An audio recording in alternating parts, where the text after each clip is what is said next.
Bonjour tout le monde. Aujourd'hui, je vais vous apprendre à conjuguer au passé simple et au passé antérieur.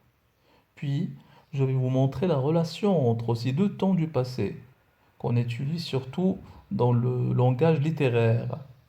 Ceci dit qu'ils ne sont plus utilisés à l'oral dans les discussions de tous les jours. Commençons d'abord par le passé simple.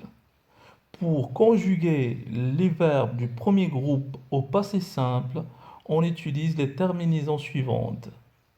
AI, AS, A, A accent circonflexe MES, A accent circonflexe TOS, E accent grave RONT.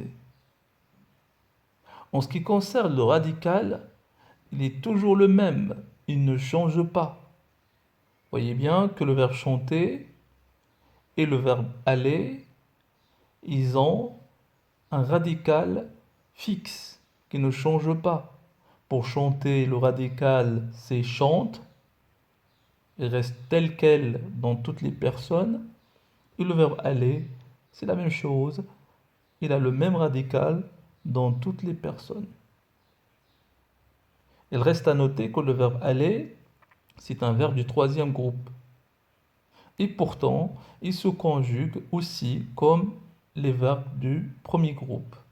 Donc, une règle très simple, c'est que tous les verbes qui se terminent par ER se conjuguent de la même manière et avec les mêmes terminaisons. Passons maintenant aux verbes du troisième ou bien du deuxième groupe. Ces verbes prennent les terminaisons suivantes. IS, IS, IT, I accent circonflexe MES, I accent circonflexe TOS, IRONT. Comme les verbes du premier groupe, ces verbes ont un radical invariable qui ne change pas. D'ailleurs, c'est le cas de tous les verbes, même les verbes du troisième groupe. Voyez bien le verbe finir, je finis, tu finis, il finit, nous finîmes, vous finîtes, ils finirent. Voyez bien que nous avons le même radical FIN et les mêmes terminaisons bien sûr, soit pour le verbe finir, soit pour le verbe choisir. Tous les verbes du deuxième groupe, ils se conjuguent de cette manière. Alors, pour les verbes du troisième groupe, vous avez trois modèles de terminaison.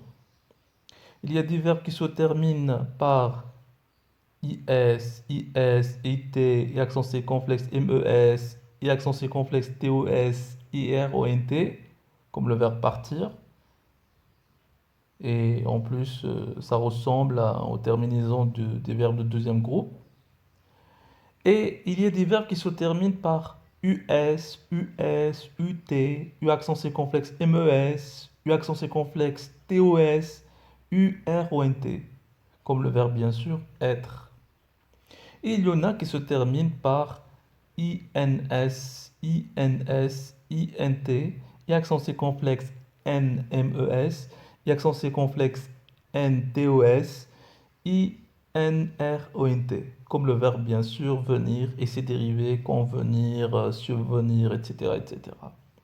Et remarquez bien qu'il y a toujours un accent circonflexe sur le A pour le premier groupe, le I pour le deuxième groupe, le U, d'accord, surtout pour le troisième groupe, à la première et à la deuxième personne du pluriel, nous et vous, hein, nous partîmes, vous partîtes, et avec accent circonflexe. Nous fûmes, vous fûtes, U avec accent circonflexe. Hein, vous voyez bien, donc toujours il y a un accent circonflexe lorsqu'il s'agit de la première et la deuxième personne du pluriel. Maintenant, comment conjuguer au passé antérieur? Eh bien, c'est simple. Le passé antérieur est un temps composé. Il se compose de deux éléments, l'auxiliaire être ou avoir au passé simple, plus le participe passé du verbe. Regardons ces exemples. Nous avons le verbe chanter. Le verbe chanter, c'est un verbe qui se conjugue avec l'auxiliaire avoir. Et donc, on a conjugué l'auxiliaire avoir au passé simple et on a ajouté le participe passé du verbe chanter. Et ça a donné j'eus chanté, tu eus chanté, elle eut chanté, nous eûmes chanté, vous eûtes chanté, ils eurent chanté. Le verbe partir, lui, se conjugue avec l'auxiliaire être. Et donc, on a conjugué l'auxiliaire être au passé simple et on a ajouté le participe passé du verbe partir. Et ça a donné je fus parti, tu fus parti, etc., etc., etc. Il faut faire attention que pour les verbes qui se conjuguent avec l'auxiliaire être, il faut accorder le participe passé avec le sujet. D'accord? Le féminin et le masculin.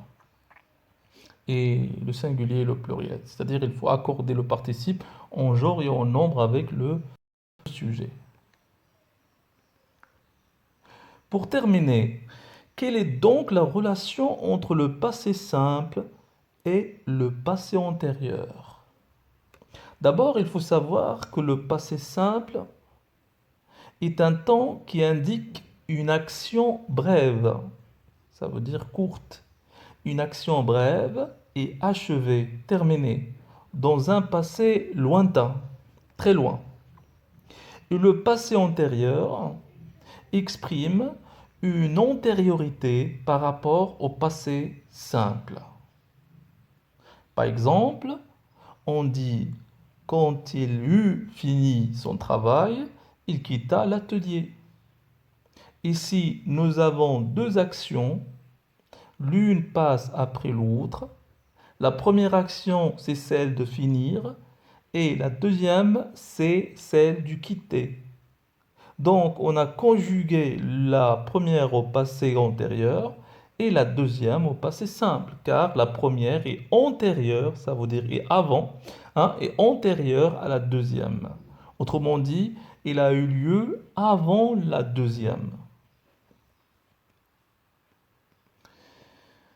Donc voilà, j'espère que je vous ai bien expliqué cette leçon, que vous avez appris maintenant comment conjuguer au passé simple et au passé antérieur. Je vous demande de vous abonner, de partager cette vidéo avec vos amis et je vous dis à la prochaine vidéo.